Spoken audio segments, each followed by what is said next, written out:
Eu te aguardo. Om Sadashiva Samarambam Shankaracharya Madhyamam Asmadacharya Paryantam Vande Guru Paramparam Ishvaro Guratmeti Muti Beda Vibhagne Vyomavad Vyaptadehaya Dakshinamurtaye Namaha Sarva Vedanta Siddhanta Gocharam Dhamma Gocharam Govindam Paramananda Satguru Pranatoshmaha Om Shanti Shanti Shanti Om. Então, boa noite a todos, mais uma vez gratidão pelas presenças e nós estamos dando início então a esse estudo que na realidade é a continuidade da lição 11 do nosso livro A Essência da Iluminação, que tem como título a visão da não dualidade, que por sua vez, segundo Vedanta, traduz a yoga do conhecimento, ou Jnana Yoga. Então, Jnana Yoga, tá? Então, nós, enquanto conhecedores, nos tornamos Jnanis, portadores do conhecimento a respeito da nossa real natureza, a respeito desse mecanismo, né? A respeito dessas diferentes ordens de realidade. E esse capítulo 11 fala sobre os diferentes tipos de conhecimento. Então, a gente começou lá atrás falando sobre o que é conhecimento relativo, o que é conhecimento absoluto, né? O que é o conhecimento firme. Então, basicamente, um Jnana, ele tem um conhecimento firme, que nada mais é do que um conhecimento que não se abala mais com as perspectivas apresentadas aqui, nesse mundo aparentemente real, chamado Mithya, né, que é uma projeção de Maya. Fala sobre o que é um autoinquérito, o que é real e aparentemente real, o que é consciência ordinária, né? Então, tudo que a gente viu até aqui. O que é a expressão, ele explica, né? A expressão Brahma Satyam Jagamityam Jiva Brahmaya. A gente viu também nos últimos, acho que foi na penúltima sanga a gente começou a ver sobre isso, tá? E então hoje a gente chega na última parte desse capítulo, que tá aqui na semana passada, né? Ficou bem evidente a isso, as 5 bainhas. A gente trouxe o foco do nosso conhecimento nas 5 bainhas e a gente está dando continuidade a esse capítulo agora na página 186. Então, nós paramos nos 3 estados na semana passada, onde nós trouxemos o estado de sonhador, né? O que é o sonhador? E nós estamos, então, dando continuidade a esse estado do sonhador, tá? Na página 186, então, no primeiro parágrafo, para quem está acompanhando no livro impresso, o James continua dizendo: por causa de sua associação com um dos 3 estados de consciência, a consciência não dual parece ser 3 entidades distintas. Associada ao estado de vigília, se torna uma personalidade de estado de vigília, sofrendo e desfrutando das limitações de seu mundo. O sonhador sofre as limitações do mundo dos sonhos. E o dorminhoco sofre auto-ignorância e felicidade ilimitada. Esses 3 estados de egos são conhecidos de todos e constituem a totalidade da experiência. Então, ele trouxe, né, o estado de vigília lá atrás, a gente falou que é o estado em que nós estamos acordados enquanto givas, né? Acordados eu coloco as aspas porque é relativo, né?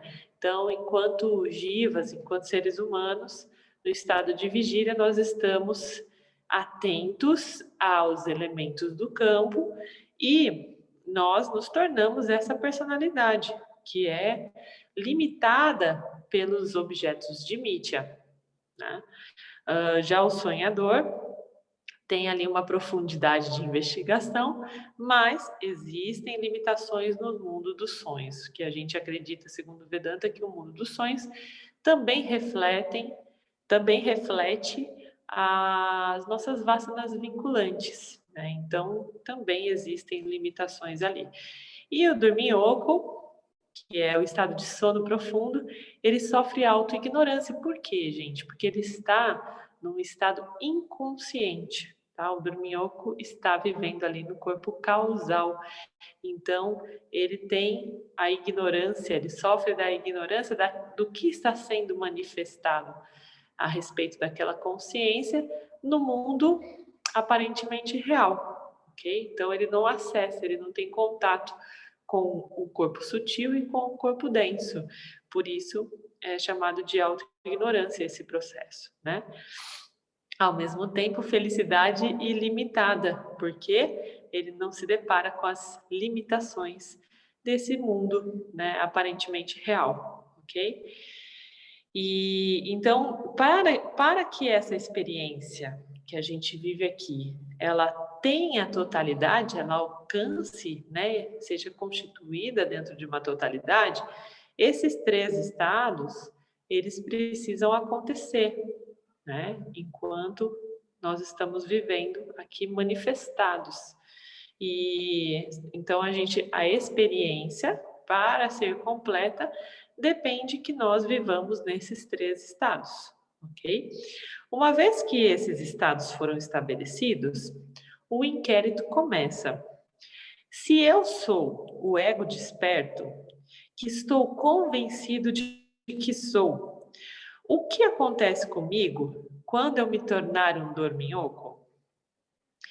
De boa vontade, entrego tudo o que é essencial à minha ideia de mim, meu corpo, mente, intelecto e todas as minhas posses físicas, e me transformo em uma massa de consciência ilimitada. No entanto, apesar do prazer do sono, não estou contente, porque eu sacrifico a minha identidade de sono, não identificada, para sofrer e desfrutar dos mundos criados por meus vasanas, nos estados de vigília e sonho. Minha identidade como um sonhador é obviamente insatisfatória, porque eu consistentemente a deixo para se tornar ou um dorminhoco ou um inconsciente, né? Assim, meu status como qualquer ego ou aspecto do ego é limitado e minha verdadeira identidade está aberta à pergunta. Além disso, se eu me identifico com a felicidade experiencial, tem um problema, porque a felicidade experimentada no sono desaparece no estado de vigília. A felicidade de sono se dissolve ao acordar. E a felicidade de vigília não se transfere para os estados de sono ou sonho. A resposta a quem sou eu é: eu não sou nenhuma dessas entidades experimentadoras. Se eu sou real, tenho de existir o tempo todo.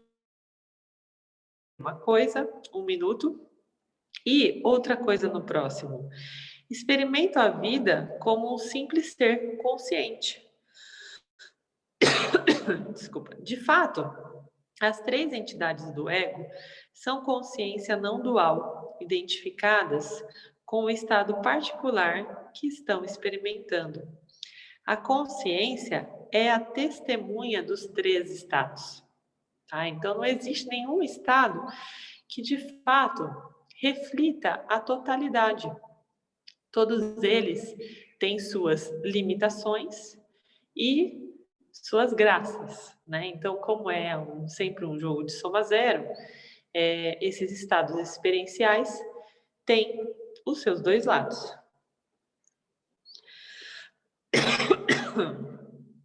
Tem uma coceirinha agora na garganta.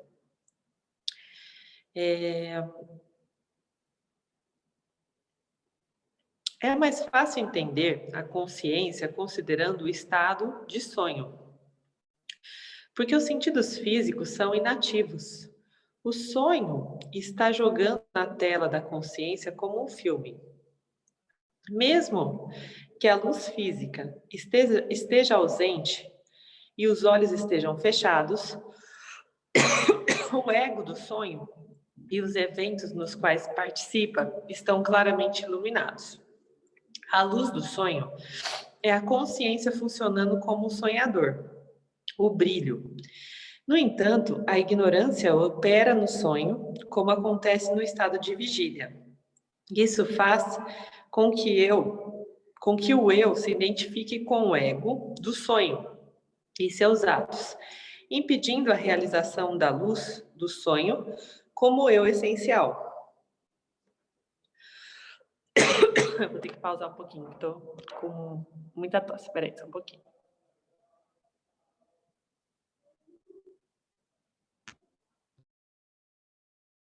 Tomei uma aguinha, acho que agora vai. O eu é desconhecido no estado de vigília pela mesma razão. Preocupados com os acontecimentos em nossos mundos e mentes, somos completamente inconscientes de que tanto os objetos sensoriais quanto nossos pensamentos e sentimentos são banhados à luz da consciência. No sono profundo, o ego, intelecto, é dissolvido em sua fonte, as sementes dormentes de suas ações passadas. Não tem consciência do eu, nem de nada externo. No entanto, a consciência está lá, tornando possível a experiência da bem-aventurança. E quando acordamos, nós sabemos que estivemos dormindo. Embora não estávamos lá como a entidade estado de vigília, mas a consciência estava lá. Alguém já parou para se perguntar isso? Como eu soube que eu estava dormindo? Não sei como eu estou dormindo, né? Não tem como saber, né? E a gente levanta às vezes falando, nossa, dormi super bem. Se você dormiu bem, como é que você sabe que você dormiu bem? Você estava lá, né? Em estado de... Então, esse lance de saber o que dormiu bem ou não dormiu bem é muito relativo. A gente sabe porque o corpo físico dá alguns sinais, né? Do tipo, acordei super disposta, ou então, nossa, eu acordei super incomodada, parece que eu não dormi nada, né? Parece que eu passei uma noite em claro, mas eu sei que eu dormi porque eu não me lembro de ter passado a noite em claro. Mas é muito curioso isso, né? São coisas que a gente não para se questionar, para fazer um inquérito. Então, assim, a gente sabe que a gente dormiu porque a nossa consciência estava ali presente. E ela vai trazer para a gente uma noção do que aconteceu. Mas, ainda assim, a gente é só uma noção. Da mesma maneira, acontece no nosso estado de sonhador, né? Eu não sei vocês, mas eu várias vezes eu estava ali tendo sonhos absurdos, assim, de nível de detalhes e tal. E eu falava, nossa, a hora que eu acordar, várias vezes aconteceu isso e acontece ainda. A hora que eu acordar, cara, o Mário, ele vai achar incrível esse sonho, porque eu vou contar para ele, ele não vai acreditar no que eu tô vendo. E aí, a hora que eu abro o olho, acesso de novo o estado de vigília, cadê o bendito do sonho para eu contar? Dá um desespero, não dá? E nesse momento, dá uma angústia, assim, você fala, nossa, mas como assim, cara? Parecia, era eu ali, né? Mas o que aconteceu? Aconteceu que não era o estado que eu estava, eu já tinha virado uma chave do estado, né? E aí que nesse momento a gente entende que são diferentes ordens de realidade. Porque se não fosse assim, seria contínuo, ato contínuo, né? A gente abriria o olho e continuaria contando o sonho e conversaria. Já aconteceram algumas vezes comigo e com o Mário, principalmente, né? Já aconteceu com outras pessoas também, quando eu era solteira, mas de eu acordar, conversar alguma coisa e continuar dormindo aquele sonho, ou seja, acessar um pouquinho do estado de vigília e de repente voltar, né?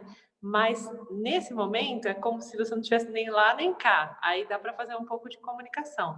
Mas a partir do momento que você desperta de verdade, você acessa um outro estado que não se comunica mais com o anterior, né? Por isso que tem as pessoas que são estudiosas do sonho, do mundo dos sonhos, que dizem, né, que afirmam que os sonhos podem trazer muito a nosso respeito, porque, segundo Vedanta, o sonho é uma projeção das nossas vasanas. Então, os elementos que aparecem no sonho podem ser bem reveladores a respeito daquela natureza que a gente tem experimentado, que não é a nossa real natureza, é uma natureza aparente, mas que pode esconder ali elementos que merecem ser olhados, né? E esses profissionais estudiosos dos sonhos, eles são unânimes numa recomendação.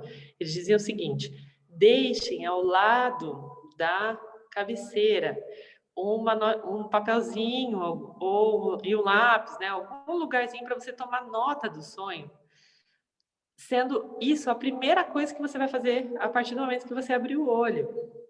Então, eles dizem que o sonho é como se fosse um fio, que se você segura a hora que você abre o olho, dá tempo de você ficar com ele ainda um pouquinho para elaborar a respeito disso, né? E aí eles falam, se não tiver esse bloquinho de notas do lado, você vai esquecer. Isso é certeza. E por que é certeza? Porque se você está sem muito esforço físico ali, alcança um bloquinho e faz uma anotação, dá tempo. Por quê? Você ainda está nesse hiato entre um estado e outro.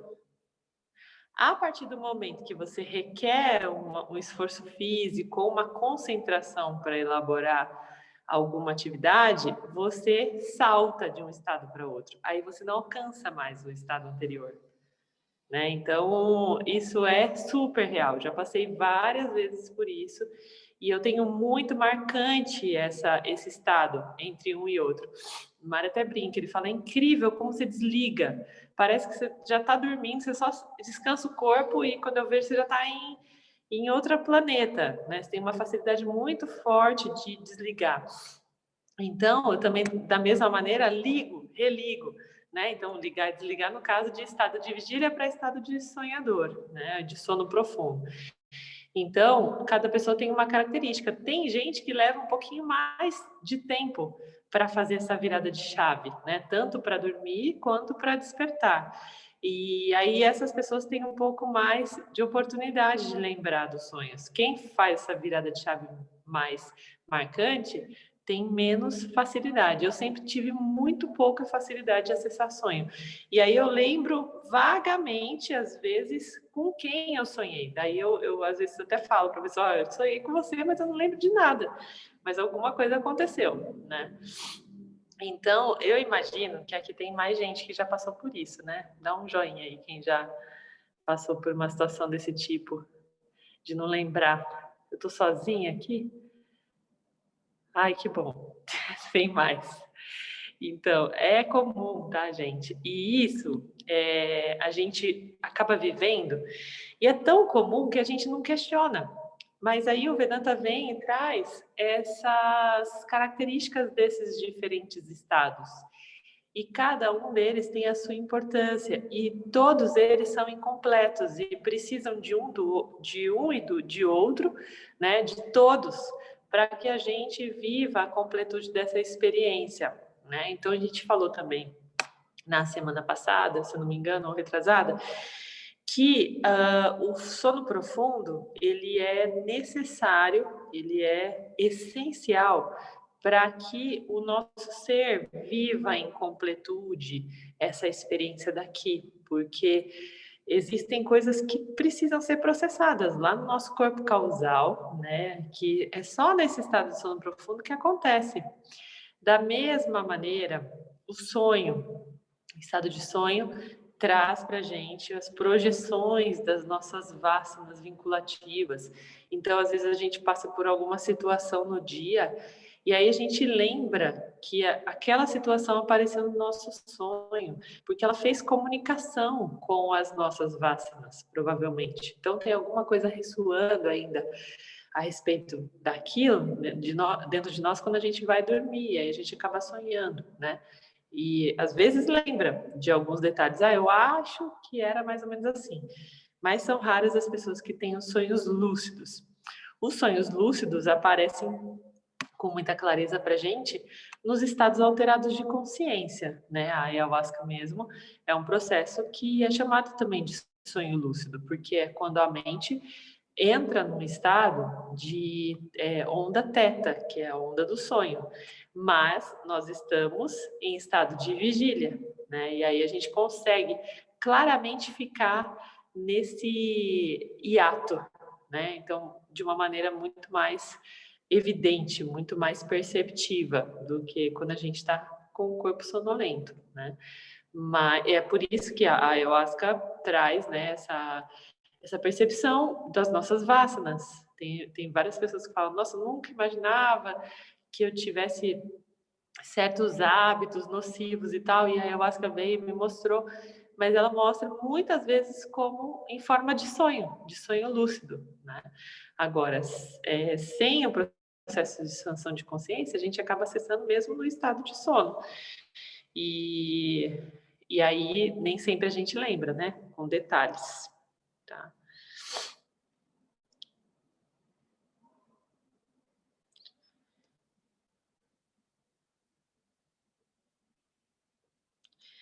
No sono, peraí, a consciência estava lá, então vamos lá, página 187 agora.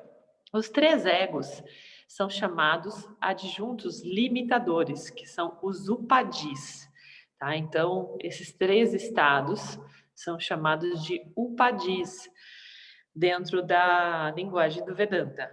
Um adjunto limitador, aparentemente, oculta a natureza de outra coisa.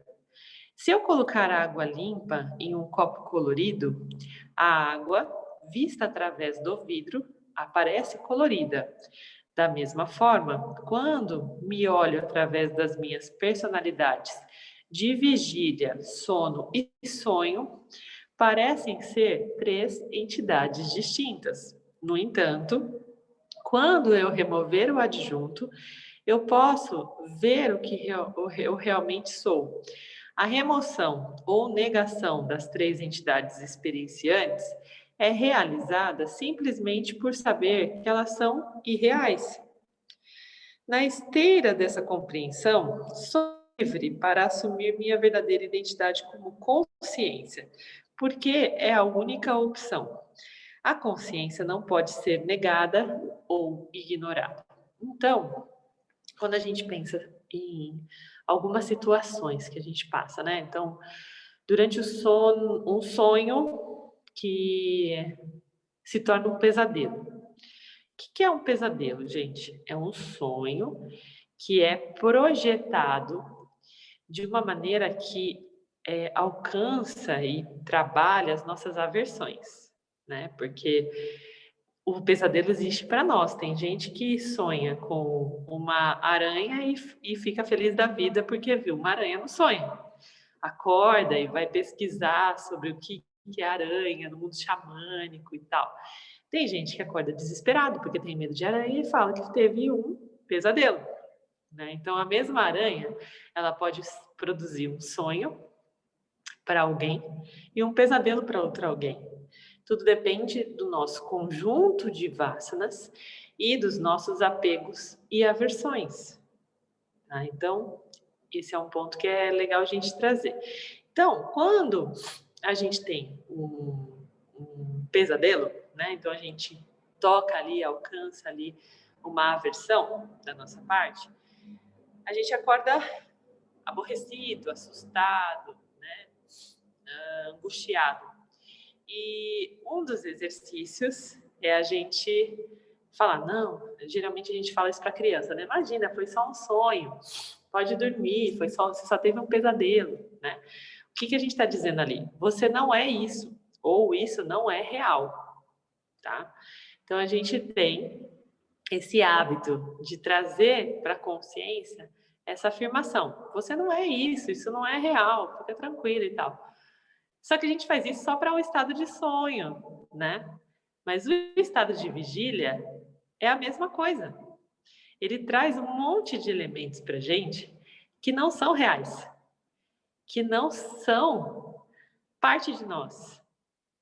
São apenas projeções. Né? Projeções de quê? De Maia, que é o grande projetor da ilusão. E aí, nesse estado de vigília, a gente não faz isso. Né? Quando a gente se encontra com alguma coisa que aborrece, a gente tem uma tendência de se identificar realmente com aquilo. Porque a gente acha que, por estarmos nesse estado de vigília, é esse o estado real. E não. Esse estado é tão aparentemente real do que o estado do sonho. Né? Então, qual que é o exercício? Por que a gente está falando disso exatamente na proposta do Jnana Yoga, ou Yoga do Conhecimento?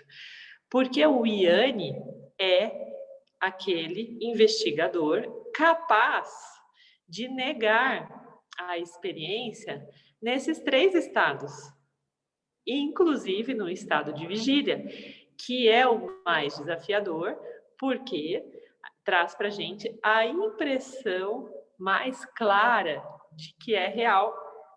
Ele tem um maior poder de ilusão, né? Então, no estado de vigília, nós estamos mais sujeitos a acreditarmos, a validarmos esse como sendo um estado original ou o estado real, tá? Mas na prática, um investigador que pretende se tornar um Jnani, ou seja, um conhecedor firme do Vedanta, ele deve questionar essa apresentação dessa pseudo-realidade da mesma maneira que ele questiona um pesadelo.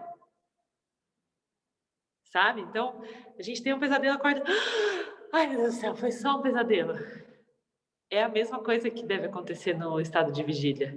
Quando vem algo que parece um pesadelo, só que acordado, a gente olha e fala, não, isso daí é só uma ilusão, é só uma projeção. Né? E essa é a caminha do gato, né? Essa ideia, essa projeção é tão rica em detalhes aparentemente reais que, na maioria das vezes, ela nos convence que é real. Então, é imprescindível que a gente conheça e domine esses 3 estados. Né? Então, o que é dominar? É saber que eles têm sua importância aqui para a nossa entidade experienciadora, mas que eles não nos definem. Nenhum desses 3 estados nos definem em nossa totalidade. Porque todos esses 3 estados são subproduto do quê? Da nossa real natureza, que é a consciência. Entendeu? Então, os 3 estados dependem da consciência para existirem. Portanto, a consciência é a única coisa que de fato existe. De resto, é apenas uma projeção parcial de uma realidade parcial. Tá? Então, esse tipo de exercício, né? A partir do momento que a gente tem esse conhecimento, esse tipo de exercício se torna bem-vindo, tanto quanto, né? No estado de sonho, mas de vigília. Tá? Enquanto a gente está em vigília, está acordado, né? Nós devemos o tempo inteiro inteiro questionar essa pseudo-realidade, que faz questão de convencer a gente de que é real, né? O tempo todo, uma riqueza de detalhes que você fala, meu Deus, não, dessa vez são meus filhos que estão envolvidos, então é real. Dessa vez é o meu trabalho que está envolvido, não, então é real. Não, é uma ilusão do mesmo jeito, independente do objeto, né? Independente da intensidade, do significado que esse objeto tem para o nosso mundo, porque o nosso mundo é um conjunto de significados que nós damos, nós nomeamos a partir das nossas projeções, né? Então, cabe a gente, se nós aqui pretendemos nos tornar ianes, ou seja, conhecedores firmes, nós precisamos praticar esse questionamento em estado de vigília, principalmente.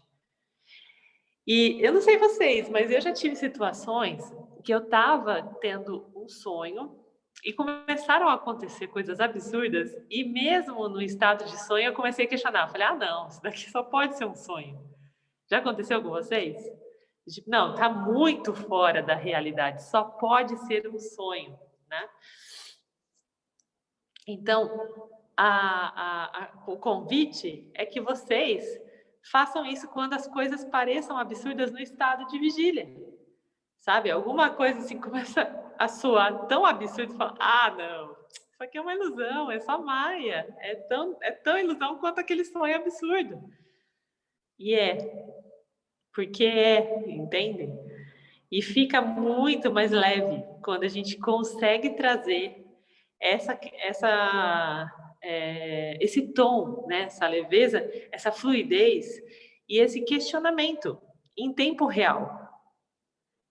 Às vezes, a gente se identifica. Então, todas as vezes que dá ruim, né, no processo, dá ruim é relativo também, mas todas as vezes que a gente não consegue fluir com determinadas coisas, quer seja na nossa relação com os outros ou com a gente mesmo, é porque a gente se esqueceu de que aquela situação é uma ilusão. Então, a gente, de algum modo, se identificou, né? Então, por exemplo, alguém se apresenta para mim e faz uma provocação a respeito do meu ego. Se eu me identifico com o meu ego, se eu acho que eu sou a Thaís, eu tenho uma tendência de revidar, né, de acolher aquilo como uma verdade. Se eu sei que eu nem sou nascida, né, que eu sou consciência não nascida, eu não entro nesse barulho do outro, né? Eu simplesmente entendo que é só uma projeção que faz parte desse game e que aquilo que está sendo projetado é um conjunto de vasanas, né? Um samskara daquele objeto, daquela entidade experienciadora, que não tem nada a ver comigo. Então, o que faz a gente derrapar na curva é tomar como pessoal e se identificar. Então, a gente acha que fulano fez isso porque não vai com a minha cara. O problema sou eu. Não, nunca é você. Então, quer seja em estado de vigília, em estado de sonho ou sono profundo, nós precisamos começar a questionar e cada vez mais, sabe? Não aceitar aquilo como uma realidade, porque não é, simplesmente. Durante o sonho é bem mais fácil, no estado de vigília é bem mais difícil. Então, fica aqui desde já esse convite para vocês. Para se tornarem ianes, questionem. Questionem tudo aquilo que parece real, mas não é, no dia a dia. E esse questionamento, gente, não é para os outros, é só para vocês, é só para o processo. Por isso que, no começo do capítulo, ele fala que o Iane, ele demanda auto-inquérito, né? Então, o inquérito não é sobre o outro, é só sobre nós, tá? Então, façam esse inquérito. Isso é auto-inquérito. Você olhar e falar, pera, isso aqui não me parece tão real quanto está tentando ser aqui no meu cenário. Deixa eu entender essa ordem de realidade, deixa eu entender o que tem aqui que está me parecendo tão real, me fazendo me identificar tanto com isso, tá?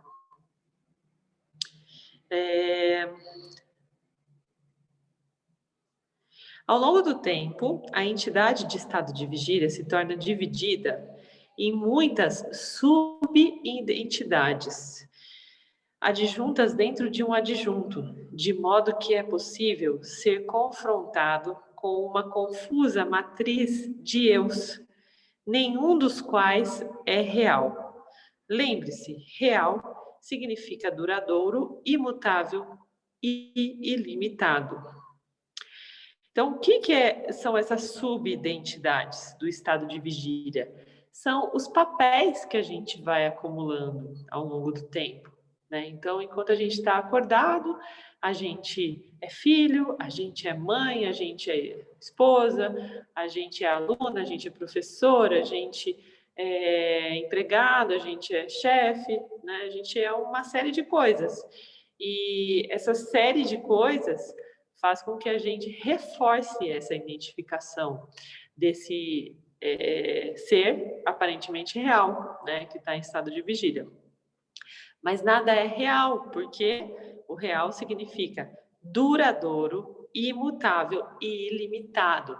Esse significado de real, gente, precisa estar bem claro, evidente para vocês. Se alguém gosta de tomar nota, né, por aí, tome nota disso. O que é real dentro do Vedanta? Duradouro, imutável e ilimitado. Qualquer coisa diferente dessas três características juntas não é real, segundo o Vedanta, tá bom?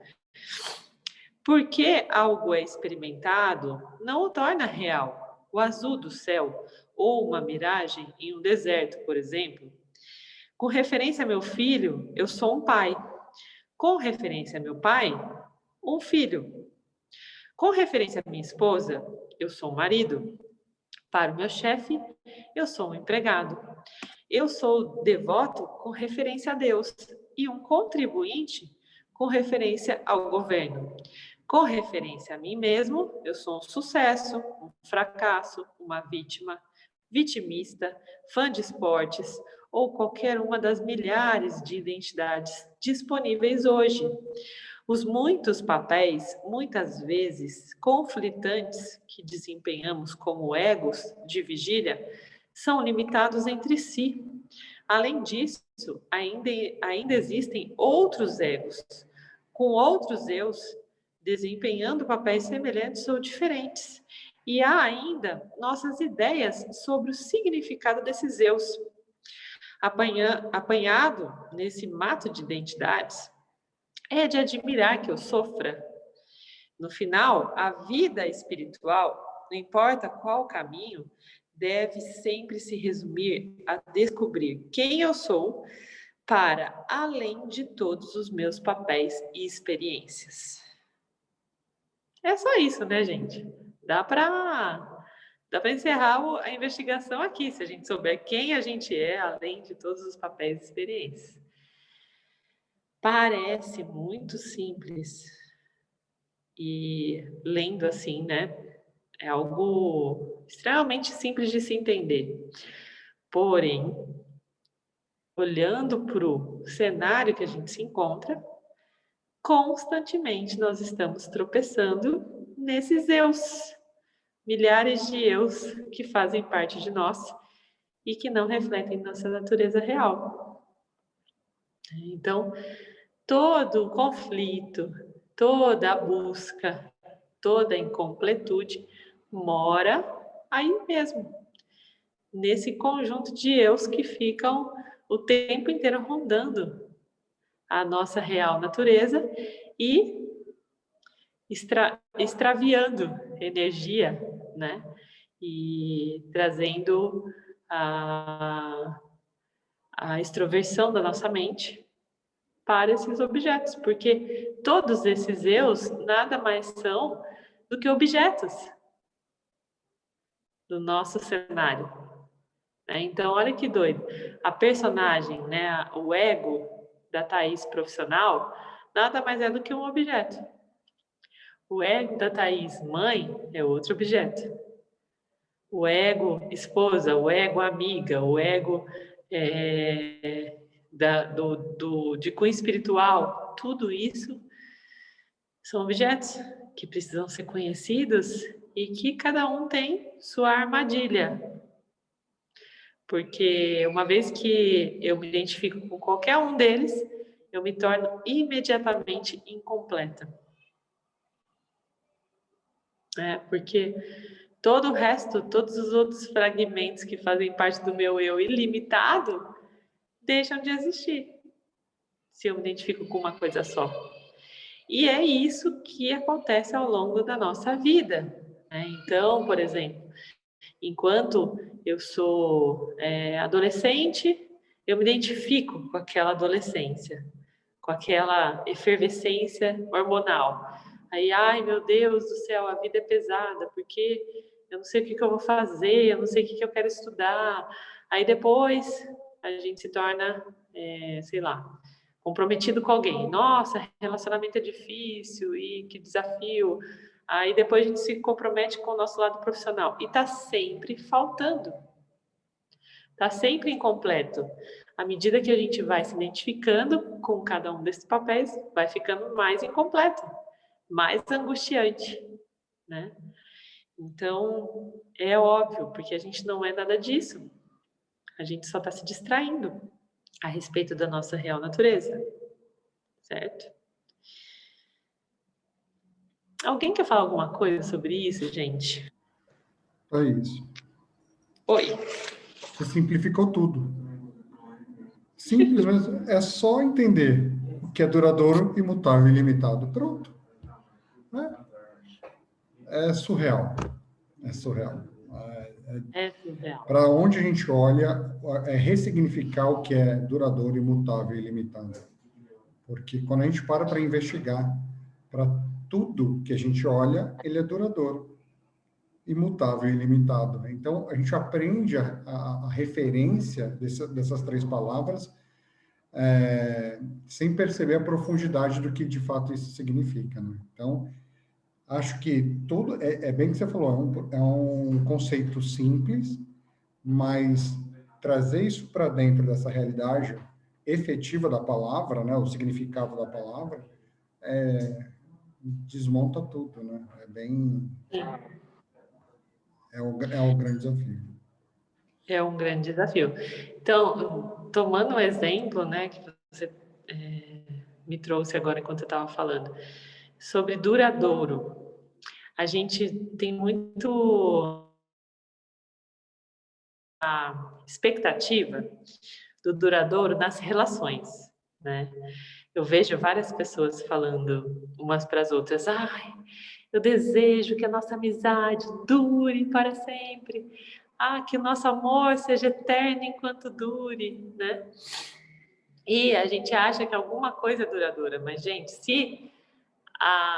às vezes, né, eu tenho uma impressão de que, por exemplo, eu e Mari, a gente se conhece de várias vidas, porque tem coisas que eu olho e falo, meu Deus, não deve ser só dessa, né? Porque é muita informação para processar. E eu já tive essa impressão com a minha mãe, com a minha filha, mais velha especialmente. E aí, isso dá uma impressão de que alguma coisa está durando, né? Mas nada é duradouro além da nossa consciência, porque mesmo que, olha que doido, mesmo que eu conheça esteja experienciando com o Mário, por exemplo, sei lá, 10 vidas seguidas, ainda assim não é duradouro, porque a minha consciência, ela veio antes disso e não termina aqui, né? Então é muito doido, é muito relativo esse conceito. A gente tem, às vezes a gente vê, né? Ai, que lindo esse amor, vai para a internet lá ver a história do casalzinho que está fazendo 80 anos de casado, já tem 100 anos e se conhece, casado desde os 20, você fala, nossa, que duradouro! O que são 80 anos? Né? Comparado com a consciência que é não nascida e ilimitada. É muito doido isso, né? Parar para pensar sobre e relativizar as coisas, ressignificar o duradouro que você diz, Cris, é sobre isso, né? Porque tem coisa que parece que dura, mas dura nada não. É só um pedacinho mínimo de um caminho eterno e ilimitado, né? Então, tudo mora nesse conjunto mesmo de significados da nossa vida, né? Da nossa história, e na nossa capacidade de ressignificar, de olhar as coisas de um outro ângulo, dentro dessa natureza relativa das coisas, né? Do conhecimento relativo. É isso mesmo, é sobre isso. Alguém mais quer falar alguma coisa até aqui, gente? Isso me dá esperança, porque assim eu sei que a Paty não vai mandar para mim para sempre. Isso é bom. Ai, Cris. É engraçado, pelo menos para mim, o como muitas vezes objetos que a gente se identifica, né? Então, a Pia era filha, a Pia era colaboradora, a Pia era amiga, e que muitas vezes um acontecimento de um dia em que a Pia era amiga está mais presente, aquele acontecimento não afeta tanto, e no outro dia eu sou completamente impactada por aquele acontecimento. E aí, muitas vezes eu chego a não entender, tipo, cara, eu vi isso aqui ontem, e ontem estava tudo bem, porque nesse momento eu tô tão identificada com isso, né? E a gente não questiona, a gente só às vezes se entrega, e chora, e fica sentido. E na real é uma flutuação de objetos que fazem você cada hora grudar numa coisa diferente, né? E tomar consciência real disso é muito louco, porque perde significado. Simplesmente, tipo, cai tudo e você fala, tá bom, tá tudo mentira. E tá tudo bem. Você sabe, Pi, que você me fez lembrar de uma história que, por um tempo, por uns anos, eu sofri de uma doença crônica de final de semana. Era crônico, só que só atacava a partir de sexta-feira, depois que eu saía do trabalho. Era incrível. Aí eu passava o final de semana, era na verdade uma sinusite crônica. Só que era sinusite de final de semana. Só atacava quando eu tinha contato com alguns papéis da minha vida que não estavam fluidos, porque o meu papel como profissional era super bem resolvido. E aí, quando eu entrava em contato com outros papéis, eu ficava de cama, com sinusite. E aí eu olhava e falava, mas gente, como é que pode? Eu aguentei a semana inteira, né? Porque durante a semana, aquele meu papel que era predominante, ele trazia um rajas, né? Que me mantinha em pé. E os outros papéis estavam tamásicos. Olha que coisa doida, como que pode, né? Uma predominância de energia em alguns papéis e outra predominância de outra energia em outros papéis. Mas sim, é assim que a gente vai flutuando e se dá conta, né, desses papéis aparecendo aí no nosso cenário. E, mais do que isso, se dá conta de que a gente, no fim das contas, não é nenhum desses papéis. Porque se algum deles fosse completo, a gente não ficaria doente, a gente não teria empecilhos, né? E é bem real mesmo. E eu tive que fazer uma investigação, porque eu achei muito curioso, né? Eu falei, gente, como assim? Eu fico doente todo final de semana. E não era uma coisa eventual, né? Era todo final de semana, sabe? Por algum tempo. Então, essas experiências me fizeram fazer essa investigação, né? Experiências recorrentes. Mas tem várias coisas que acontecem aí de maneira menos recorrente, que ficam menos perceptíveis, mas que diz respeito a isso, a gente se identificar com um papel que não reflete a nossa real natureza e que se choca com o nosso processo de investigação, né? Com tudo aquilo que a gente está se dispondo a ser, e aí dá um tilt no sistema, né? Quando a gente se identifica, a gente insiste em se identificar com algum desses papéis do estado de vigília, né? Alguns desses eus. Incrível como é. Alguém mais, gente?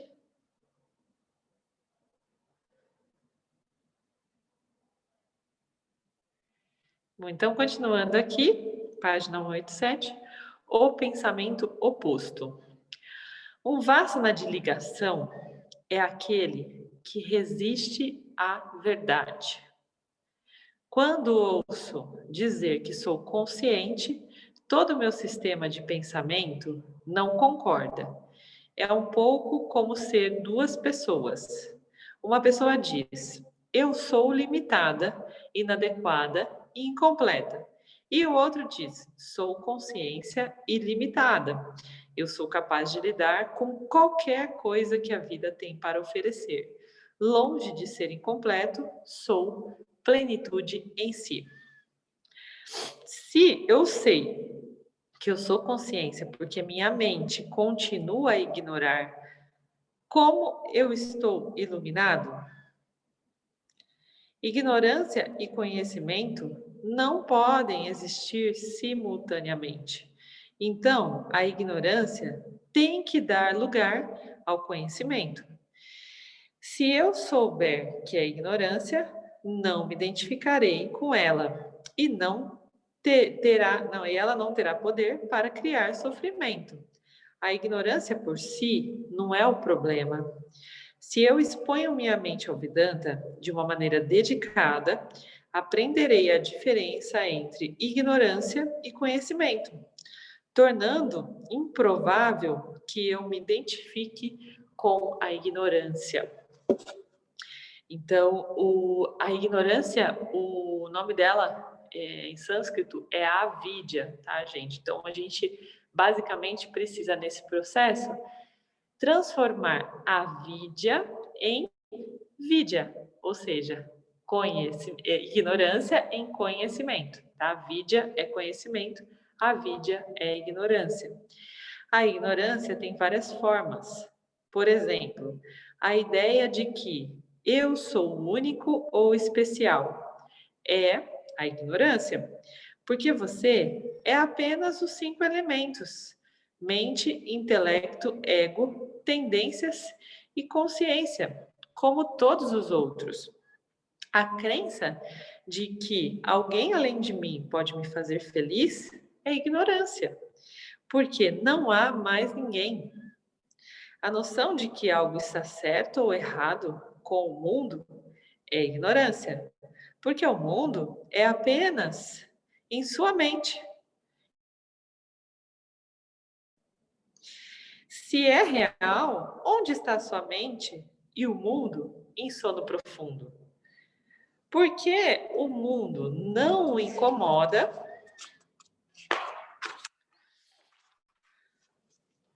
quando você dorme. O pensamento de que eu posso ficar doente e morrer é ignorância, porque o que nasce morre e o que nunca nasce nunca morre.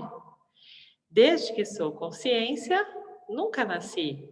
Portanto, a morte não tem nada a ver comigo. Eu estava lendo agora e lembrei, gente, de uma estratégia da medicina convencional, de quando a pessoa está encontrando muitos problemas nesse mundo aparentemente real em estado de vigília, o que os psiquiatras recomendam na maioria das vezes? Anestesiar a mente. E como que eles fazem isso? Remédio? Dopando, né? Com remédio. Para Para ficar na ignorância. Para dormir. E o que é remédio para dormir, gente? É sair dessa realidade, dessa ordem de realidade e ficar um pouco mais em outra, que não tenha tanto problema. Entende? É só uma estratégia. Então, você tá encontrando muito problema em estado profundo aí, dá uma descansadinha dessa... Quem sabe quando você voltar, você volta olhando de outra maneira. Interessante, né? Parar para pensar nisso. É tática. É uma tática para que esses 3 estados eles se conversem entre si e tentem encontrar um equilíbrio. Quem está vivendo muito, muito essa realidade aparente do estado de vigília e vendo muito problema, vai dar uma fugidinha para o estado de sonho ou de sono profundo. Então, geralmente, né, os remédios indutores são para o sono profundo, que é aquele que a gente de fato não acessa mais nada, né? Para desligar a mente, para anestesiar a mente. E, gente, é muito interessante isso, né? Porque o Bolsonaro, porque a vacina, porque isso, porque aquilo, é tudo aparentemente real, né? Tudo faz parte de um conjunto de significados que só existem na nossa mente, que não é real. Que doideira, né? Parar para pensar nessa perspectiva, a partir dessa perspectiva. Não é real, simplesmente. Para catalogar todas as ideias inspiradas na ignorância, levaria séculos. Não dá mesmo, né? A ignorância é poderosa, gente. Que bendita, viu? Ela traz as coisas no nível de detalhes que fica difícil catalogar. Para torná-lo fácil, auto-inquérito reduziu a ignorância a uma lista de um só item. Olha que beleza esse Vedanta. Eu sou a entidade corpo, mente, intelecto, ego. Porque é daí de onde toda a ignorância advém. Então, começa a dar ruim quando eu acho que eu sou a entidade corpo, mente, intelecto, ego. Tá? Essa é a grande ignorância. Porque a partir daí eu dou início ao quê? A um fenômeno chamado dualidade, onde eu sou uma coisa e o mundo é outra coisa, separada de mim. Tá? Então, a dualidade surge dessa primeira ignorância. A guerra com a ignorância não é uma luta justa no início. É razoável esperar que o fraco Davi derrube um grande Golias com uma pequena pedra? Você perde a guerra ao substituir conscientemente o pensamento eu sou completo pelo pensamento eu sou incompleto. Medos e desejos são apenas motivadores para a ideia de que eu sou incompleto e inadequado. Se você se sentir deprimido porque você não está recebendo o que você acha que quer no trabalho ou em seus relacionamentos, pergunte a si mesmo quem está deprimido e quem quer que a depressão se vá. Então, com a ajuda do conhecimento, eu sou aquele em quem esse sentimento deprimente está ocorrendo. Observe a separação natural entre você e o sentimento. Identifica-se com quem sabe, não com o sentimento. O sentimento se dissolve e o Vassana que deu origem a ele é enfraquecido. Olha que interessante, gente, ele está dando a técnica, o pulo do gato aqui, né? Então, uma vez que apareça qualquer sentimento, observe quem é que está sentindo, que euzinho é esse que está permitindo esse sofrimento, esse sentimento chegar.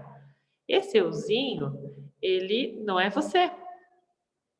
Ele é apenas uma parte integrante desse complexo corpo, mente e ego, intelecto. Né? E aí, uma vez que você identifica dessa maneira, você deixa de sentir como sendo parte de você. Você passa a sentir como um fenômeno acontecendo. Da mesma maneira que está um tempo chuvoso, você olha a nuvem lá passando no cenário, né? Você olha o Vassana passando no seu corpo sutil. E aí você vai desarticulando esse Vassana. De que maneira? Não se identificando. Porque uma vez que eu acho que esse Vassana sou eu retroalimento, eu dou o meu prana, a minha energia vital, para esse Vassana continuar sobrevivendo firme e forte. Né? Uma vez que eu não vejo, identificação. Eu de fato não me identifico com esse Vasana, eu não dou esse prana. E aí ele passa e volta, né, como uma roda gigante. Imagina que a cadeirinha, cada cadeirinha da roda gigante seja um Vasana.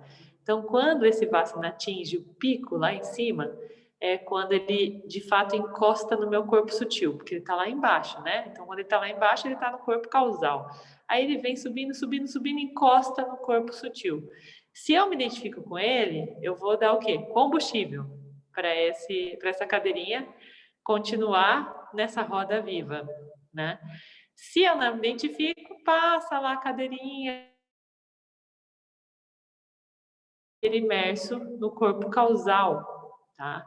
E aí, quando passa pelo corpo sutil e não ganha cenourinha, não ganha combustível, ele volta para o corpo causal enfraquecido.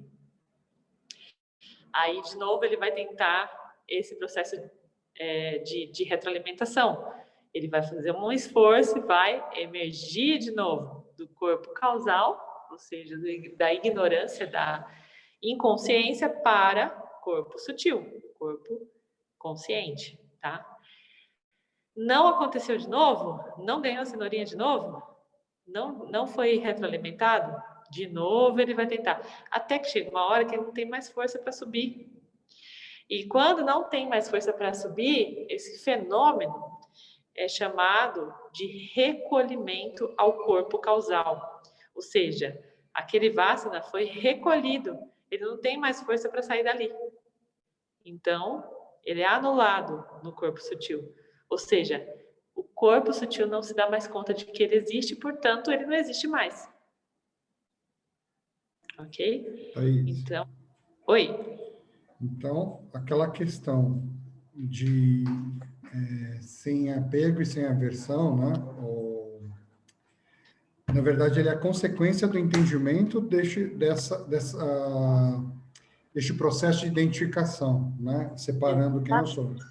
Então, eu não preciso me preocupar em não ter apego e nem aversão. Eu tenho que me preocupar em observar essa separação, ter essa compreensão. O apego o desapego. São duas faces de uma mesma moeda, Cris, porque tem gente que tem mais facilidade de ter desapego e de não ter aversão do que de fazer essa investigação, esse inquérito, de se identificar ou não com algo. E vice-versa. Eu, por exemplo, eu tenho mais facilidade a não ter apego nem aversão do que perceber isso acontecer. Tem gente, que nem você, que tem um pensamento bem mais estruturado no intelecto, você tem mais facilidade de entender que você não é aquilo, né? Imagino que seja uma tendência maior para você. Primeiro eu entender que eu não sou isso, e a partir disso eu desenvolver o desapego e a não aversão. Mas os dois são lados de uma mesma moeda. Cada um vai colocar em prática o que tiver mais facilidade. Por isso que lá no capítulo 4, o James começa falando sobre as qualificações do Vedantino, do indivíduo que investiga, e ele fala, não é numa ordem que não é uma ordem de prioridade, tá? É apenas uma organização por tópicos. Mas aparece ali, em primeiro lugar, a discriminação, ou seja, a capacidade de intelectualizar que eu não sou aquilo que está acontecendo, e também, na sequência, o desapego. Então, o desapego é o quê? É a não aversão e é o não apego. É o desapego tanto do apego quanto da aversão. Então, são faces de uma mesma moeda, e cada um vai praticar de acordo com a sua maior tendência e facilidade, né? Naturalmente. Mas sim, estão completamente conectadas essas duas faces. Você falando isso faz sentido, porque para mim seguir uma ordem sequencial de ter essa percepção para poder chegar no desapego. Mas o desapego, de fato, pelo que você falou, me leva também ao entender que eu não me identifico com aquele objeto. Exatamente. Faz sentido. Exatamente. Então, mas existem tendências, né, da personalidade. Eu, por exemplo, a minha mãe está aqui, resistência a ter aversão às coisas. Às vezes as pessoas falavam algumas coisas, as pessoas, ai, Deus me livre, ai, meu Deus do céu, e eu falava, deixa eu entender isso aí direito, né? Eu não tinha, porque é da minha natureza, não ter aversão. É muito difícil eu apresentar aversão a alguma coisa, mas isso é da minha natureza.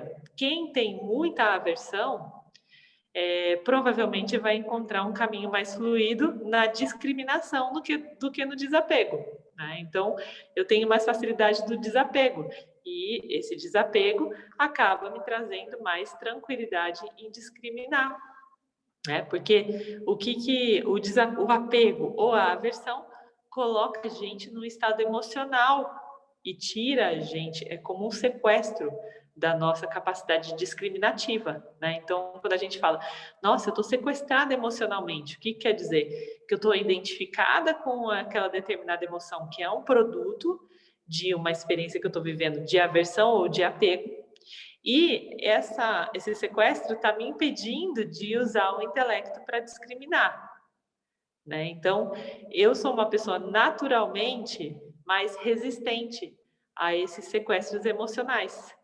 Tem gente que tem um sério problema com sequestros emocionais. Então, para esses, trazer a discriminação, focar na discriminação, é mais produtivo do que focar no desapego, né? Então, mas são faces da mesma moeda, sim, fazem parte do mesmo mecanismo. Mais alguém quer trazer alguma coisa? Então, vocês entenderam o fenômeno da roda gigante, gente, dos Vassanas? Acho que fica mais fácil, né, a gente trazer dessa maneira e a gente lembrar. Toda vez que aparecerem as vassaninhas, vocês lembrem que eles estão numa cadeirinha da roda gigante, que eles estão só se apresentando, pedindo um combustível e cabe a gente dar esse combustível ou não, tá? O conhecimento é muito poderoso. Nada mais do que o pensamento consciente de consciência é necessário para alcançar a consciência, porque você é consciência. Mesmo quando você pensa que é alguém ou outra coisa. Substituir a mentira pela verdade constrói uma vassana que neutraliza os gostos e desgostos, que nos mantém amarrados à roda da ação. Exatamente sobre isso que a gente acabou de falar, tá? Eventualmente, neutralizará completamente o ego-sofrimento. Nada pode ser feito para torná-lo completo ou incompleto, exceto o ato de cancelar o pensador, ego, sofrimento. Você estava completo e inteiro antes que seu corpo nascesse. Você está completo quando pensa que não está. Olhando os jivas aqui, os humanos, né? É interessante que... Vocês já ouviram falar dos terríveis 2, que diz respeito àquela fase da criança que ela completa 2 anos? Quem aí já ouviu falar dos terríveis 2? Deixa eu ver a carinha de vocês. Só eu ouvi falar dos terríveis 2? O Cris. A Elis já ouviu falar, Elis, dos terríveis 2? Tá. Então, tem até... É uma expressão, né? Que é o Terrible Two, que tem, inclusive, literatura americana, falando dessa fase da criança, de 2 anos. Que é, gente, uma fase muito sui generis, que elas começam a ficar cheias de querer, né? A querer porque querer, a não querer porque não quer. Então, é nessa fase que a gente entra nesse fenômeno. Quero porque quero, não quero porque não quero. Logo, é nessa fase que a gente entra de fato para o samsara, né? E dentro dessa roda e desse fenômeno, o que a gente conclui? Que antes dos 2 anos, o ego não tem força ainda para conduzir a gente nessa roda. Então, isso nos dá um vestígio, né? Uma indicação de que a gente não é isso. Porque como que isso é incorporado em nós com 2 anos de vida? Né? E como que a gente existia antes disso? Então, tem gente que fala, nossa, meu filho era um bebê maravilhoso, bonzinho e colaborativo, e tudo que eu pedia, e carinhoso, e não sei o que, de repente fez 2 anos. Meu Deus do céu. Que vergonha que ele me fazia passar, e se jogava, e fazia manha, e chorava, e berrava, e fazia escândalo. O que é isso? É o contato, é o momento que o ego toma um lugar ali na criança que ela se torna sansárica. Né? Ela começa a colocar em prática esse sansara. Quero porque quero, não quero porque não quero. Né? E, ao longo dos anos, a gente continua sendo os terríveis 2. Né? Continua tendo essa personalidade. A gente só disfarça como os adultos para não passar muito mico, pagar muito mico. Mas lá no fundo, são os terríveis 2 que ficam. Ah, porque fulano falou de mau jeito comigo, porque onde já se viu, ciclano, não sei o quê. Ah, porque eu quero comer o churrasco da churrascaria X e não Y. Ah, porque eu quero aquela roupa. É assim que funciona. A gente continua com esses terríveis 2 vivos dentro de nós, né? E aí, no fim das contas, o que a gente conclui? Não somos o ego, porque antes dos 2 anos isso não era imperativo dentro de nós. Né? Então, isso a gente está falando só dessa vida. Né? Imagina que, não sendo nascidos, é óbvio que a gente é só consciência, que isso não é imperativo dentro da nossa vida e não deve ser em nenhuma dessas fases, mas acaba sendo porque nós estamos ignorantes desses fenômenos todos. Estávamos, pelo menos, né? Agora não tanto mais. Estamos mais conhecedores. Então,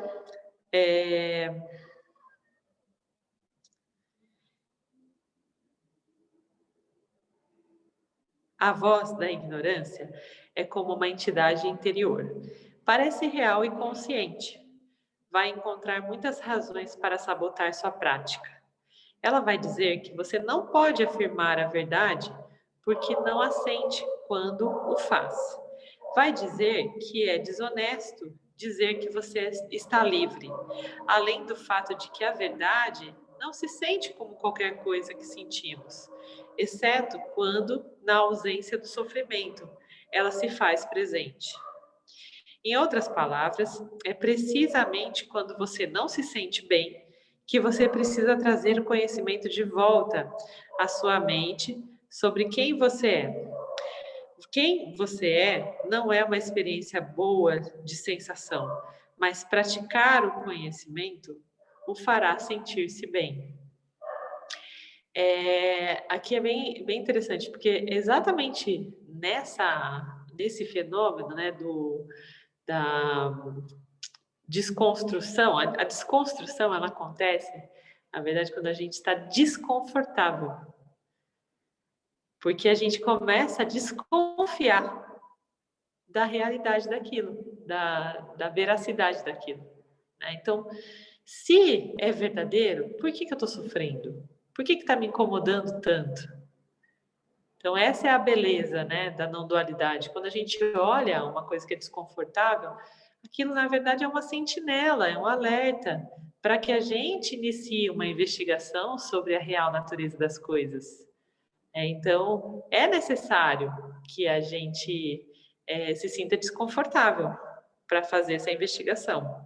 Né? E quando nós estamos nos sentindo em paz, tranquilos, no estado de Shanti, conforme o Vedanta diz, é quando a gente está conhecedor da nossa real natureza, né? Fluindo com a vida. É bem real isso, né? É necessário sempre ficar de pé diante da mentira, cada vez mais e mais. Substituir o verdadeiro pelo falso não é fazer lavagem cerebral no cérebro. É uma conversa contínua com seu ego. Então, gente, não é uma questão de intelecto, é questão de ego aqui, né? É outro elemento. Você não pode deixar de ganhar o argumento se você explicar a lógica dos ensinamentos para ele.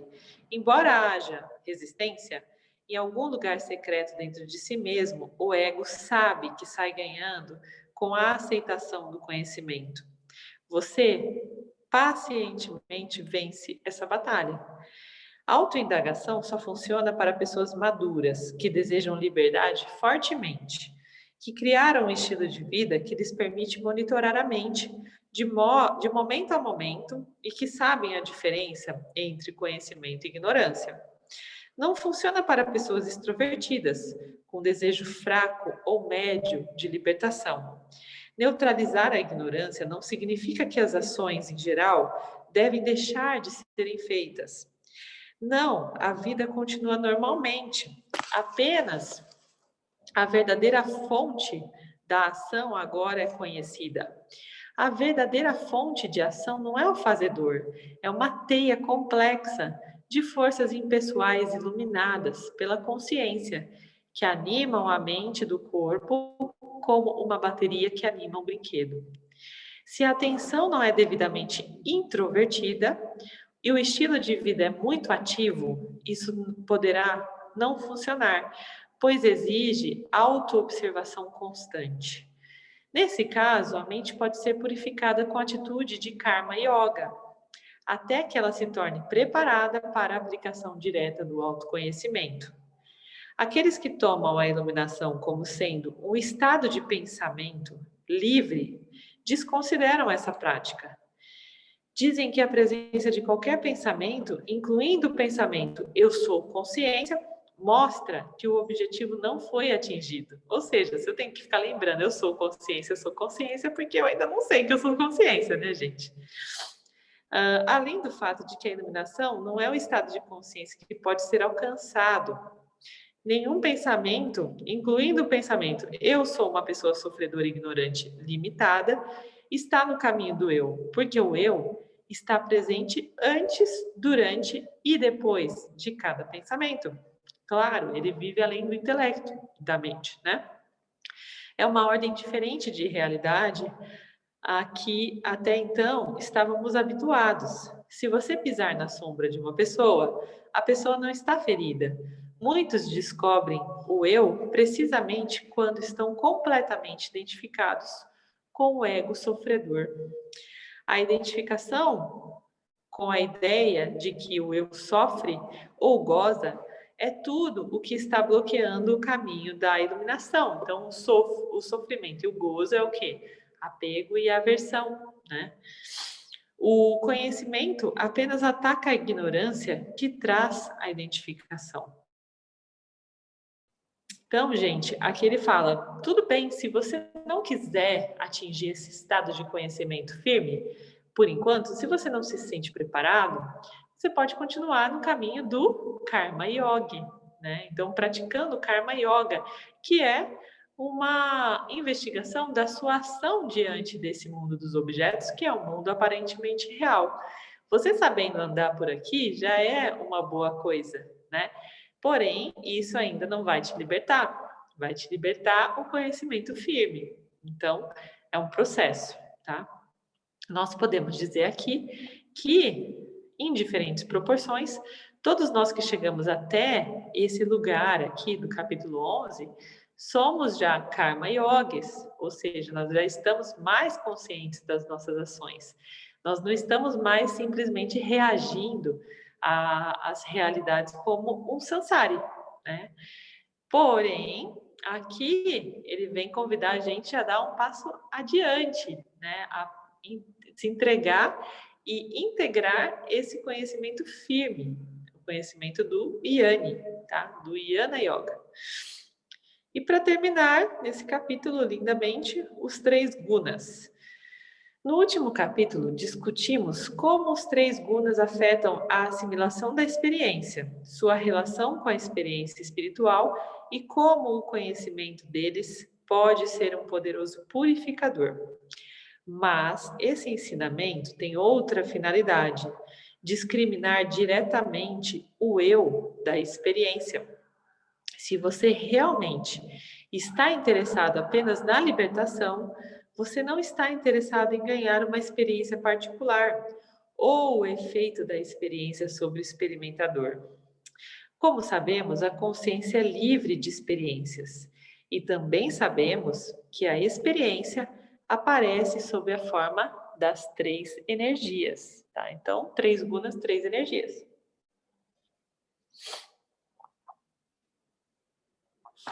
Nessa discriminação, o investigador simplesmente presta atenção ao guna operando na mente e identifica-se com a consciência, percebendo o guna como aquilo que é, ou seja, uma energia operando na mente.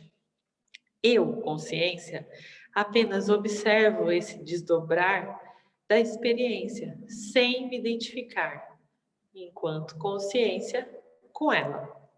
A ignorância, é claro, gostaria que você pensasse que você é preguiçoso e sonolento, tamásico, né?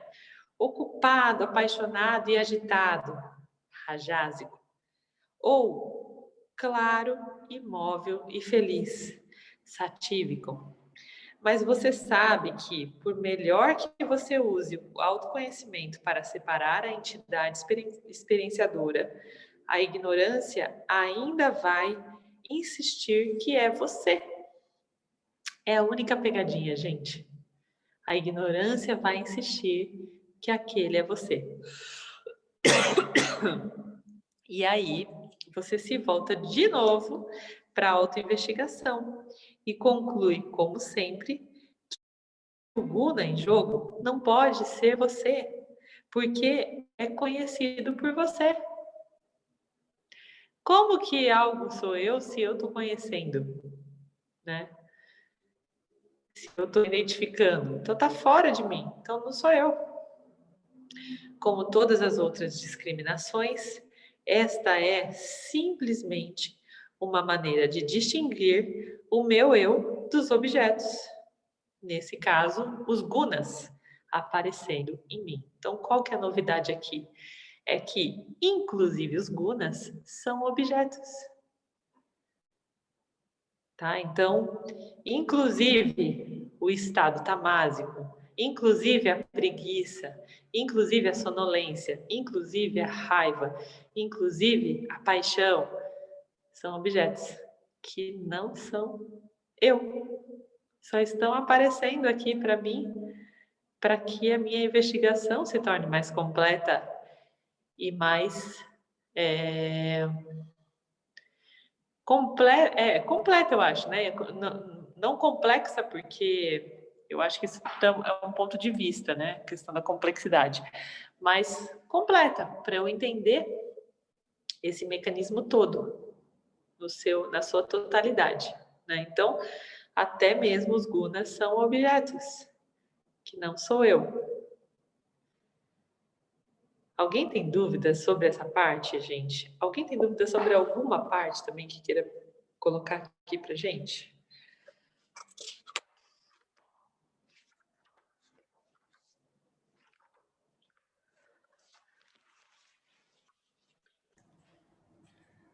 Peraí, Thaís, que eu estou pegando um trecho, já te chamo aqui. Que Tá. foi a hora que você passou, eu fiquei com dúvida. Peraí. Tá.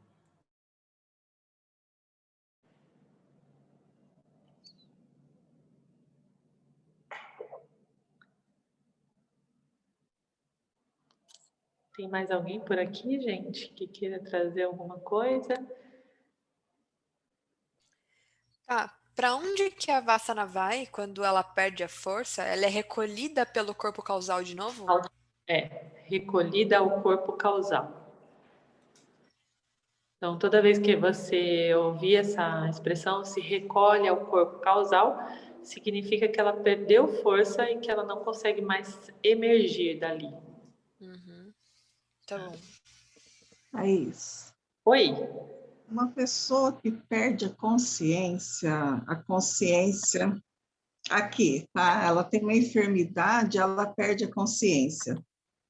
Ela não está mais interagindo, então ela está voltada na real consciência, é isso? Para a real natureza dela? A natureza dela? Então, ela pode estar ainda vivendo no estado de sonho. E aí ela ainda pode ter alguma interação ou alguma identificação com a entidade experienciadora. Então, por exemplo, alguém que vive no estado vegetativo, basicamente isso? Isso, Pode ser que ainda esse estado vegetativo traga alguns elementos de percepção. E aí, esse ser, ele consegue, enquanto entidade experienciadora, trabalhar essa consciência do ser, mesmo nesse estado, mesmo não estando em estado de vigília, porque daí cancela o estado de vigília, né? E pode ser também, a tendência é que isso seja um desígnio mesmo, né, de Ishvara, que libere aquele ser de viver em estado de vigília. Então, parece que a gente vê isso como uma desgraça, né? Meu Deus, fulano vive em estado vegetativo, que judiação. Tá bem melhor que nós, porque cancelou um estado, gente. O mais complexo, inclusive, né? E tá economizando energia aí com os outros 2 estados. Então, sim, é possível que esse ser esteja se trabalhando a respeito da sua real natureza, mesmo não estando em estado de vigília. Entendi. Uau, essa pergunta foi muito legal, viu? Porque que loucura. Fez a gente chegar a enxergar as coisas de uma forma completamente diferente.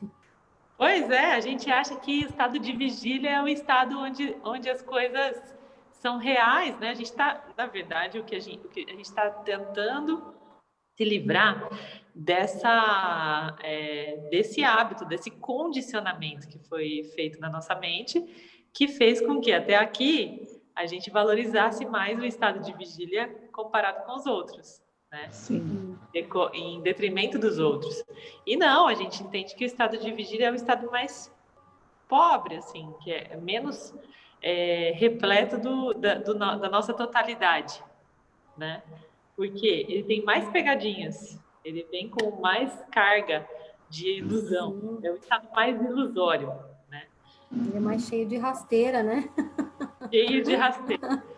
Então, e é muito doido, né? A gente fica assim pesaroso quando vê alguém vivendo nesse estado que, segundo a medicina, é o vegetativo, né? Que a pessoa não se encontra mais aqui, não entra mais em vigília, e achando que é uma vida perdida, né? Sim. E não necessariamente, pelo contrário, esse ser pode estar sendo mais privilegiado nessa experiência aqui, se não precisando se importar, se doar energia para esse estado de vigília, né? Legal. Eu, a primeira vez que entrei em contato com esses 3 estados, eu fiquei passada. Porque eu falei, gente, eu nunca tinha pensado por esse lado, né? Eu sempre achei que era o contrário.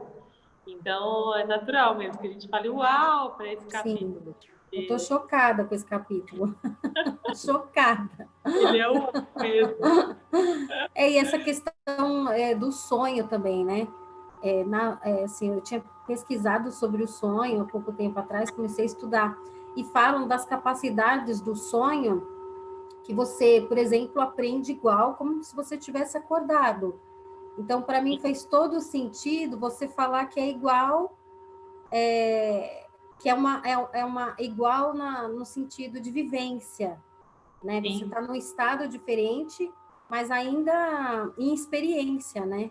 A plenitude da experiência é idêntica, né? Você está pleno ali também, embora esteja num outro estado. Absolutamente interessante esse capítulo, muito legal. E aí, Cris, achou seu trechinho? Na verdade, é um entendimento. Se eu tive o entendimento correto, que ter a consciência, né, não vai me isentar como Jiva de viver as experiências. Não. Não tem, porque isso é parte de Maya deste processo. Isso. É porque, às vezes, nessa leitura, me faz pensar, nossa, eu vou atingir esse estado, esse estágio de percepção, e a minha vida vai ficar, não vou nem falar morna, porque morna é um estado, mas eu vou passar a ser indiferente. E, na verdade, não. Eu só vou deixar de ter o apego porque eu não vou deixar de me identificar. Exatamente. Você não fica indiferente, você fica imune. É diferente. Né? Você consegue continuar tendo o mesmo nível de interação, de identificação, assim, no sentido da consciência, mesmo vivendo a experiência. Você continua identificado com o ser que você é, mas você também reconhece que o outro é o ser, né? E que também merece a sua atenção enquanto manifestação aqui de Jiva, que todos os objetos estão aqui, que também merece a sua dedicação, né, enquanto ser, porque Ishvara também é o ser. Então, eu imagino, né, que seja essa relação que a gente passe a ter, uma relação de contemplação dessa realidade aparente, mas sem perder de vista o ser que somos. É só isso a diferença, é só essa, né? Não é o que, é o como, né? É como, É o exatamente. como a gente vai... Como eu vou viver isso, né? Como é que eu vou interagir com essas realidades aparentes? Eu gosto de pizza, eu não preciso dela para me tornar, para preencher aquele vazio. Eu gosto só da experiência pela experiência, a consciência de que ela não vai me Então, completar. o Yanni, ele deixa de ter vassanas vinculantes e troca essas vassanas por preferências. Tá? Então, deixa de ser uma vassana e se torna apenas uma preferência. Porque senão, imagina o seguinte, você toma café? Tomo café. Você toma água? Tomo água. Tá, você quer café ou água? Se você não está disposto a viver isso, você não toma nem café nem água. Fala, não quero nenhum dos dois, né? Mas se você sabe que você não é nem o café nem a água, e que nem o café nem a água vão resolver seu problema se você tem um problema, né? Porque você não tem, de fato, então o que você faz? Você escolhe um dos dois. É uma preferência, né? Naquele momento, Você é um escolhe dia... a experiência. Oi? Você escolhe a experiência, bem nisso. Assim, eu vou querer experimentar o café, sem... É isso, né? Do tipo, então, tem um café aqui que é um grão arábico, não sei da onde, eu queria que você experimentasse. Embora seja arábico e não sei o quê, e com todos os processos especiais daquele café, só é um café. Ele não vai ficar mais feliz ou menos feliz por tomar o café. Mas tá um dia chuvoso, tá frio e o café vai aquecer o seu corpo físico, que também não é você, e a água vai esfriar. Então estou preferindo o café, né? Então é só uma preferência. Tá? É esse o novo nível de vínculo que essa entidade experienciadora tem com o mundo, né? Enquanto Iane. Então, o que se transforma é o nível de vínculo que você vai ter com esses objetos. É um outro nível de vínculo, só isso, né? E aí você continua conservando suas preferências, que não são mais vassanas vinculantes, que não te pegam mais, que não te preenchem mais, que não te enganam mais. É isso. Quando você fala do se tornar imune, a gente pode ser confundido também como uma pessoa insensível, porque não causa aversão e nenhum apego. Um exemplo, no caso de uma doença de família, a pessoa está no estado, está no hospital, né, tendo os cuidados, e as pessoas ficam, ai meu Deus, coitado, e agora, e se for, eu espero que não morra. E aí é a sensação de tipo assim, só é do jeito que tem que ser. não é querer que morra ou o apego de, eu preciso que fique vivo, né? Então, neste ponto seria isso, o ser imune é isso, é aceitar a realidade como ela tá se apresentando, o campo como ele está se apresentando. Sim, então, quando esse objeto que está em questão, né, tem algum grau de parentesco comigo, existe uma tendência, se eu sou Sansari, a responder, a me identificar com esse objeto, né? Então, por exemplo, meu Deus, meu parente está numa situação complicada no hospital e eu desejo que ele se recupere. O que é se recuperar, afinal? Se a gente for pensar na ótica do Vedanta, se recuperar é retornar à forma original, né? Então, se recuperar é abandonar o corpo físico. Entendi. Depende, então por isso que tem esse conhecimento relativo, né? Aí, então o Yanni, esse ser de conhecimento firme, deve preferir, né?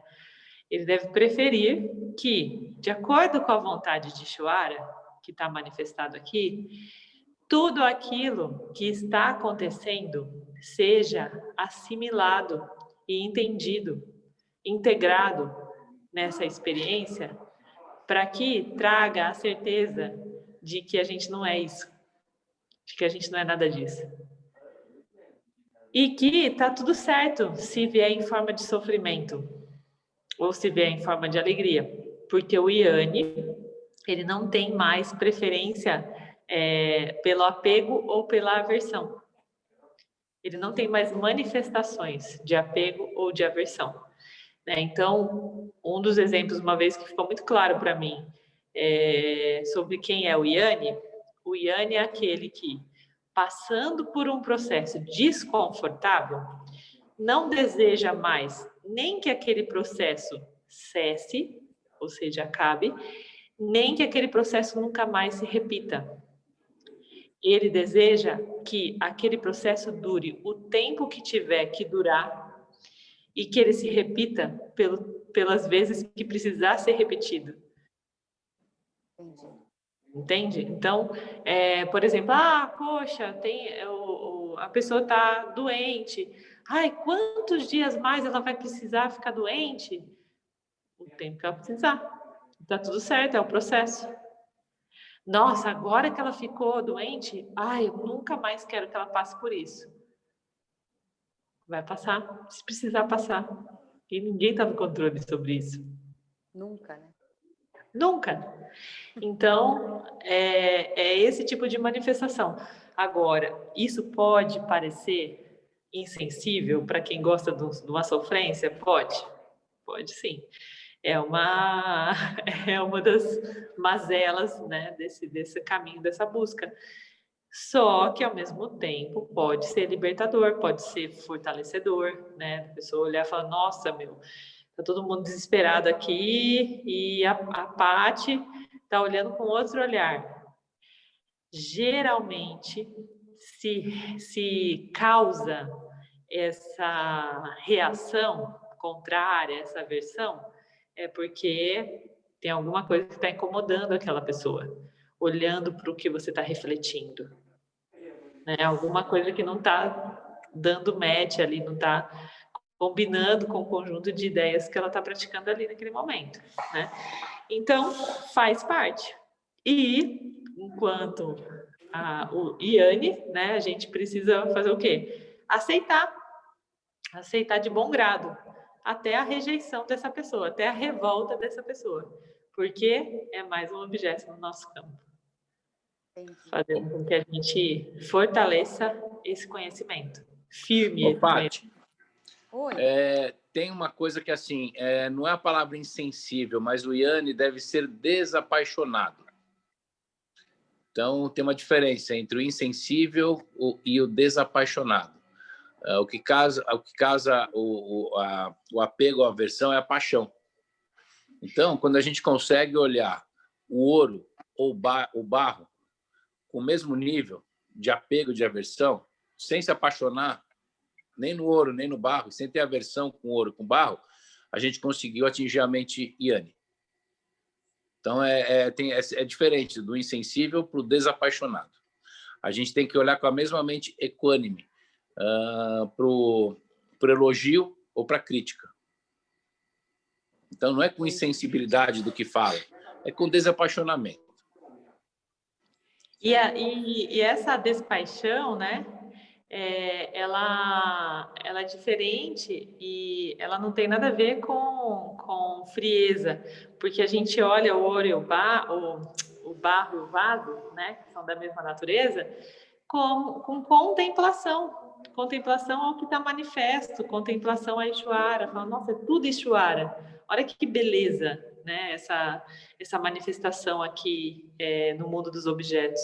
É tudo belo. Então, a gente contempla, né, o barro, o vaso, o feio, o bonito, é tudo manifestação de uma mesma natureza. E aí a gente desimpregna, né, a paixão que faz a gente reagir dessa maneira e se apegar. Por isso que o Vedanta traz uma vida mais leve, né? Sim, completamente. Leve e fluida. Sim, né? gratidão. Gratidão. Mais alguém quer falar alguma coisa?